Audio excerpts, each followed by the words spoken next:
எங்கள் அத்தை இன்றைக்கி தக்காளி எடுக்க போனாங்க. தக்காளி கொண்டு வந்திருக்காங்க பாருங்கள். இந்த தக்காளி அவ்வளோதான், அவங்களுக்கு காட்டில் ஓஞ்சிருச்சான்.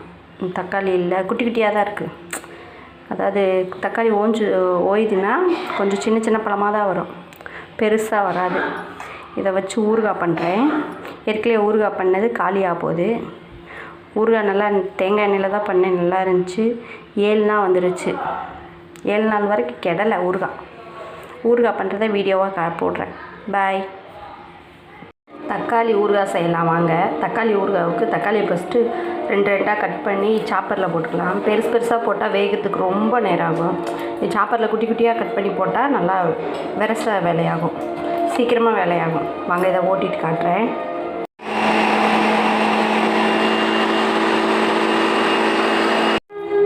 இங்கே பாருங்கள், குட்டி குட்டியாக கட் பண்ணியிருக்கா.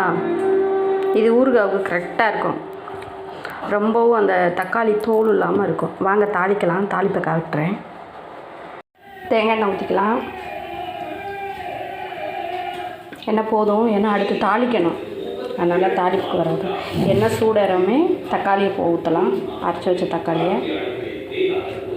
எண்ணெய் சூடேறிடுச்சு, தக்காளி ஊற்றுறேன். நல்லா இந்த எண்ணெயிலே வதங்கணும். இன்னும் நிறைய தக்காளி இருக்குது, அவ்வளோதான். தக்காளி எங்கள் அத்தை எடுக்கிறது சீசன் முடிஞ்சுன்னு சொன்னாங்க. தக்காளி அந்த காட்டில் இல்லை அப்படின்னாங்க.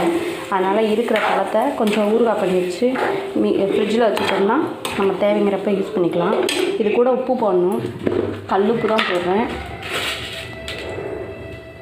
இல்லை உப்பு போடுறேன், ஏன்னா இன்னும் கொஞ்சம் தக்காளி அரைச்சி ஊற்றுவேன். இப்போ இது நல்லா வதங்கட்டும், நம்ம அடுத்தது அரைக்க ரெடி பண்ணலாம். தக்காளியை அரைச்சி ஊற்றியாச்சு.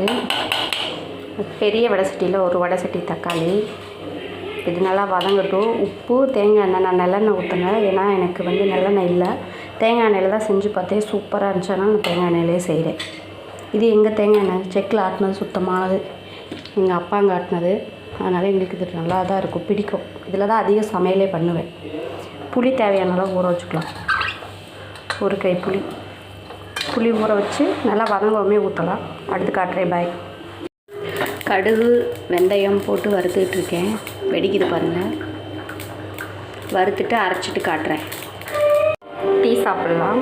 இந்த கேப்பில் எங்கள் அத்தை வெளியில் அரிசி பிறக்கிட்டு இருக்காங்க. ரேஷன் அரிசி தான் ஆக்குவோம்ல, அந்த அரிசி பிறக்கிட்டு இருக்காங்க. டீ வச்சு குடிக்க போகிறோம். பாய்.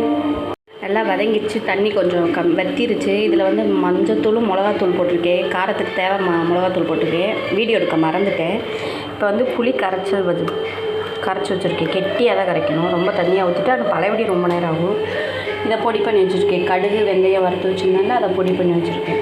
ஃபஸ்ட்டு இப்போ புளி தண்ணி தான் ஊற்றணும். கடுகு வெந்தயம் லாஸ்ட்டாக தான் போடணும். போடுறப்ப காட்டுறேன். இப்போ புளி தண்ணி ஊற்றிக்கலாம். உப்பு பத்தலை, உப்பு போட்டேன். இப்போ காரம் கொஞ்சம் பத்தலை, காரம் போட்டுக்கலாம். போதும். வாங்க தக்காளி ஊறுகாவை தாளிக்கலாம். தாளிப்புக்கு தேவையானது வரமிளகா, பூண்டு, கருவேப்பிலை எடுத்து வச்சுருக்கேன். கடுகு வெந்தயம் எடுத்து வச்சுருக்கேன். தேங்காய் எண்ணெய் தான் ஊற்றுறேன். இப்போயே சொல்கிறேன், தேங்காய் எண்ணெய் தான் ஊற்றுறேன். எண்ணெய்னு கொஞ்சம் ஊற்றிக்கலாம். எண்ணெய் சூடேறட்டும்.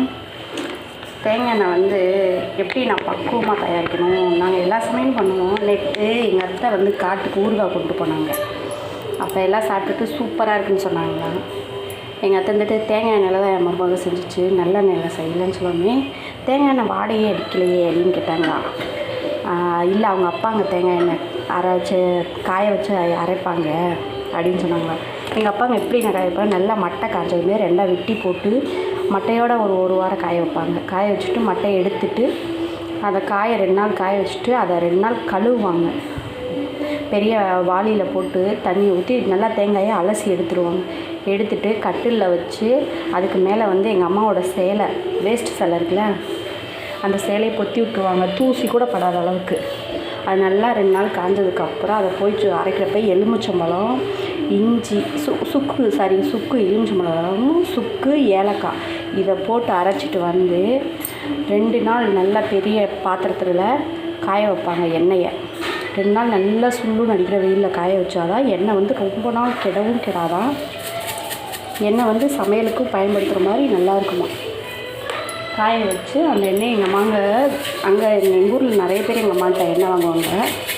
எங்களுக்கும் வரப்பெல்லாம் 5 லிட்டர், எங்கள் அக்காங்க 2 பேர் இருக்காங்க. அவங்களுக்கும் எங்களுக்கும் வரப்பையெல்லாம் ஊருக்கு வரப்பையெல்லாம் கொண்டுட்டு வருவாங்க. இப்போ கடுகு வெந்தயம் போடலாம், பொரிஞ்சிடுச்சு.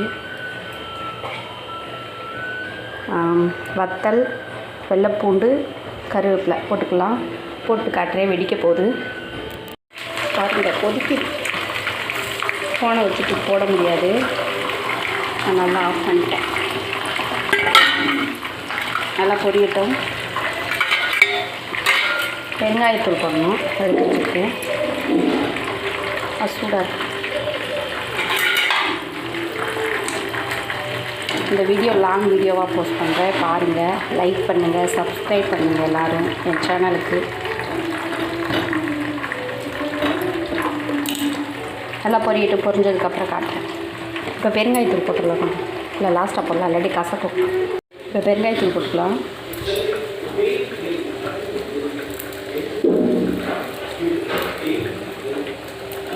போதும். நல்லா பொரிஞ்சிடுச்சு, சூடாக இருக்குது. ஆஃப் பண்ணிட்டு இதில் ஊற்றிக்கலாம்.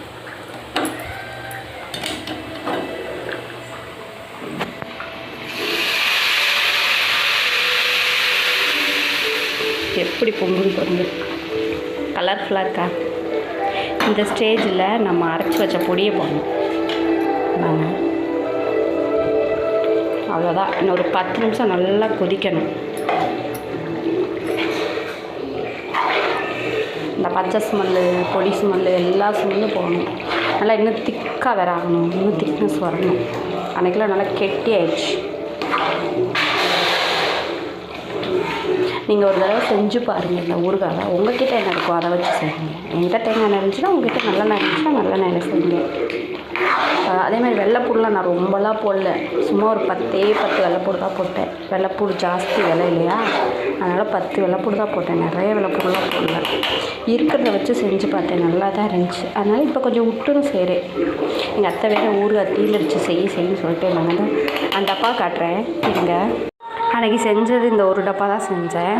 பாருங்கள், காலி ஆயிடுச்சு. தோசைக்கு, சாப்பாடுக்கு எல்லாமே இதுதான். குழம்பு வச்சா சாப்பிடவே மாட்டேங்கிறாங்க. சரி, இந்த தக்காளி இருக்கப்பே செஞ்சுக்கலாம் வாங்க. இதை டேஸ்ட் பார்க்கலாம். உப்பு பத்தலை, கொஞ்சமாக உப்பு போட்டுக்கலாம்.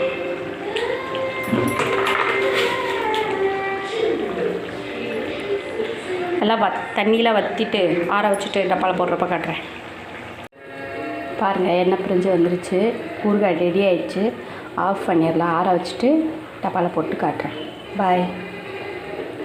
சுவையான ஊறுகாய், தக்காளி ஊறுகாய்.